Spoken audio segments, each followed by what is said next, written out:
Oke, selamat pagi semua anak-anak semua Bapak yang Bapak sayangi. Yang pastinya mudah-mudahan semuanya sehat-sehat saja ya. Nah, kita lanjut untuk materi berikutnya, di mana materi sebelumnya kita membahas tentang yang namanya algoritma.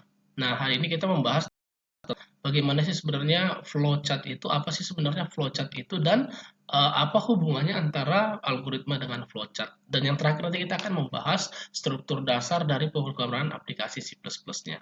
Nah, kita lanjut untuk materi kita, anak-anak semua.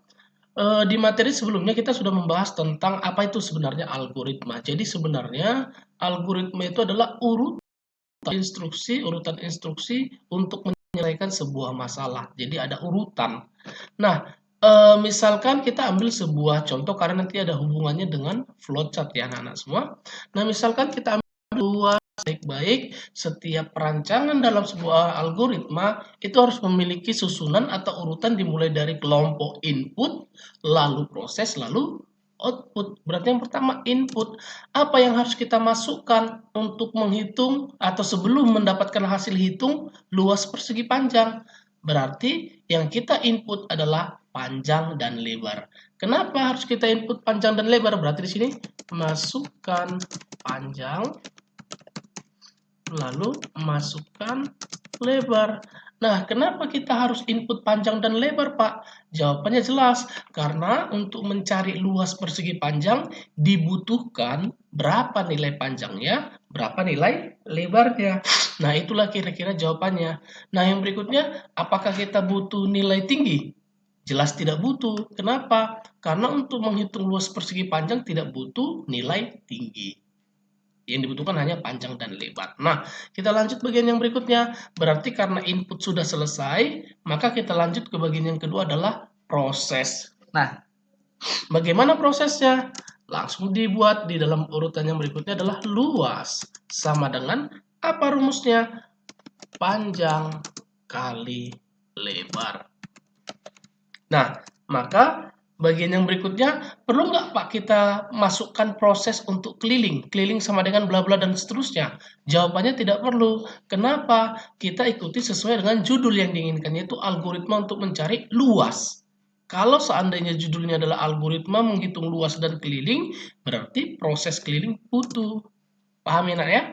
Nah, maka untuk bagian berikutnya karena proses sudah selesai berarti tinggal output. Apa yang di-output? Yang di-output adalah apa yang diproses. Berarti tampilkan output ya, tampilkan luas. Nah, inilah kira-kira algoritma yang pertama. Yang kedua, misalkan sebagai bahan kita yang berikutnya, misalkan kita mau membuat algoritma menghitung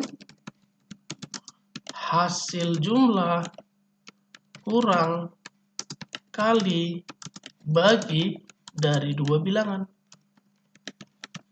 Nah, maka kalau seperti ini, topik atau kasus algoritma yang mau kita rancang, bagaimana Pak kira-kira algoritmanya? Tetap sama anak-anak semua, dimulai dari yang pertama adalah input kelompok, input apa yang harus kita masukkan. Nah, perhatikan judulnya baik-baik bahwa di dalam judulnya yang diminta adalah menghitung hasil jumlah kurang kali bagi dari dua bilangan. Berarti yang diinput adalah kedua bilangan tersebut. Karena secara logika, dari mana kita bisa tahu jumlah kurang kali dan bagi kalau nilai dari bilangan 1 dan bilangan 2 juga kita belum tahu. Maka bagian pertama adalah input bilangan. Masukkan bilangan pertama. Dalam hal ini buat bil 1 aja ya, bil 1. Lalu masukkan bil 2. Nah, setelah itu apa? Setelah itu, perlukah masukkan bil 3? Jawabannya nggak perlu karena bil 3 itu tidak dibutuhkan, bilangan ketiga tidak dibutuhkan karena judulnya hanya dua bilangan. Berarti kita masuk ke bagian proses. Yang pertama adalah hasil jumlah. Misalkan jumlah sama dengan bil 1 tambah bil 2. Lalu apalagi Pak yang perlu diproses? Perhatikan aja judulnya. Kurang, berarti kurang sama dengan bil 1 kurang bil 2. Lalu kali sama dengan bil 1 kali bil 2. Dan yang terakhir bagi. sama dengan bil 1 bagi bil 2. Nah, karena proses bagiannya sudah selesai, maka adalah bagian output. Berarti ada kata tampilkan atau outputkan. Tampilkan, apa yang ditampilkan? Yang ditampilkan pada umumnya adalah yang diproses. Berarti tampilkan jumlah, tampilkan kurang, tampilkan kali, dan yang terakhir adalah tampilkan bagi. Nah, ini dia kira-kira algoritma. Jadi sebenarnya inilah bagian-bagian dari algoritma. Nah, sekarang flowchart. Apa itu flowchart? Nah, perhatikan anak-anak semua bahwa flowchart katanya adalah salah satu cara penulisan atau notasi algoritma dalam bentuk simbol. Jadi, flowchart dengan algoritma itu sama. Yang membedakannya apa? Yang membedakannya kalau algoritma dalam penyusunannya dia menggunakan kata-kata, masukkan, proses, tampilkan, masukkan, proses, tampilkan. Sedangkan kalau flowchart semuanya nanti dalam bentuk simbol. Memasukkan apa? Nah, ini dia ada beberapa. Yang pertama terminator itu untuk awal akhir program, lalu ada garis alir, lalu ada preparation untuk pemberian harga awal, proses dalam bentuk kotak atau segi empat atau persegi panjang, lalu input output dia seperti ini, jajar genjang, lalu nanti ada decision dan on ataupun off page connector. Nah, ini dia beberapa bagian simbolnya ya. Kita akan sebenarnya simbol flowchart itu ada banyak nah ya, tapi inilah yang kita pakai. Nah, kita mulai dari bagian yang pertama. Misalkan sebagai contoh, kita akan membuat sama seperti kasus yang tadi. Kita akan membuat flowchart luas persegi panjang. Ingat, flowchart yang kita akan rancang bukan algoritmanya. Nah, bagaimana caranya? Maka kita bisa, Bapak anak-anak semua bisa perhatikan bentuk seperti yang di depan. Nah, yang pertama ingat baik-baik dalam merancang sebuah flowchart harus dimulai dari terminator. Ini dia simbol terminator ya, masih ingat ya, ini dia terminator. Nah, apa isi di dalamnya? Di dalamnya adalah start atau mulai. Jadi anak-anak boleh ketikkan start ataupun ketik kata mulai, itu sama aja ya. Nah, yang berikutnya kembali setelah itu apa? Nah, di sini anak-anak bisa ikuti masukkan panjang. Ini algoritmanya. Masukkan panjang berarti kalau ada kata masukkan itu adalah bagian dari input output. Benar ya? Benar ya? Bagian dari input output berarti masukkanlah simbol jajar genjang.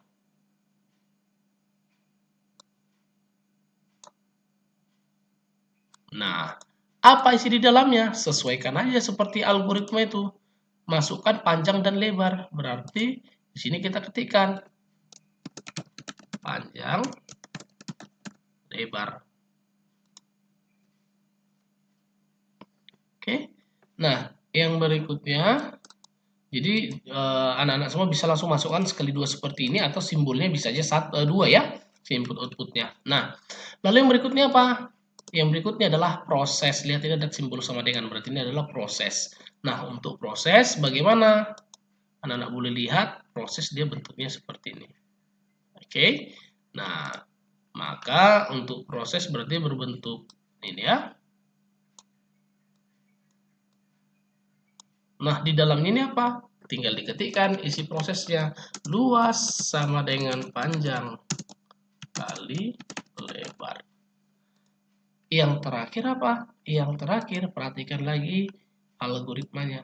Tampilkan luas. Berarti di sini ada simbol input output kembali. Jadi simbol input dengan simbol output itu sama nak ya? Bentuknya sama. Nah, apa isi di dalamnya? Isi di dalamnya adalah luas. Lalu bagian terakhir setelah itu sama di awal dan di akhir harus ada yang namanya terminator. Setelah itu kita tinggal masukkan konektornya.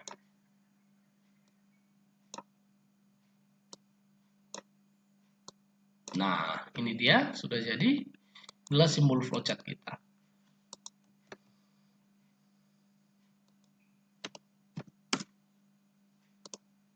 Masukkan panjang, masukkan lebar, luas sama dengan panjang kali lebar diproses, lalu tampilkan luas. Nah, ini dia cara membuatnya. Sama seperti membuat yang tadi, untuk algoritma yang tadi, misalkan kita membuat algoritma untuk menghitung hasil jumlah kurang kali bagi dari dua bilangan. Yang pertama yang diinput adalah bilangan 1, bilangan 2, lalu diproses, lalu ditampilkan. Benar nggak ya? Nah, ini dia. Maka bentuknya sama seperti yang tadi. Start juga. Lalu setelah itu apa? Input, output. Apa di dalam? Masukkan bil 1, masukkan bil 2. Setelah itu apa? Proses. Apa isi di dalam prosesnya? Sama seperti bagian yang sebelumnya, yaitu hasil jumlah sama dengan bil 1 tambah bil 2. Hasil kurang sama dengan bil 1 kurang bil 2. Lalu hasil kali sama dengan bil 1 kali bil 2. Dan hasil bagi bil 1 bagi bil 2. Nah, setelah itu apa? Setelah itu yang dimasukkan adalah, yang ditampilkan adalah, atau yang di-output adalah bagian ini proses. Ini dia. Output apa yang ditampilkan? Jumlah kurang kali bagi. Jangan lupa setiap membuat flowchart harus diakhiri oleh terminator N.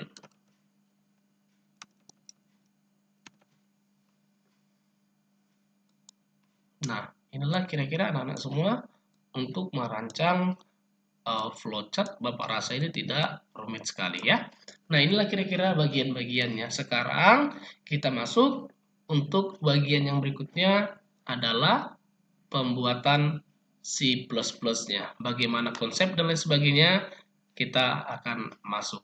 Terima kasih untuk bagian flowchart. Selamat pagi.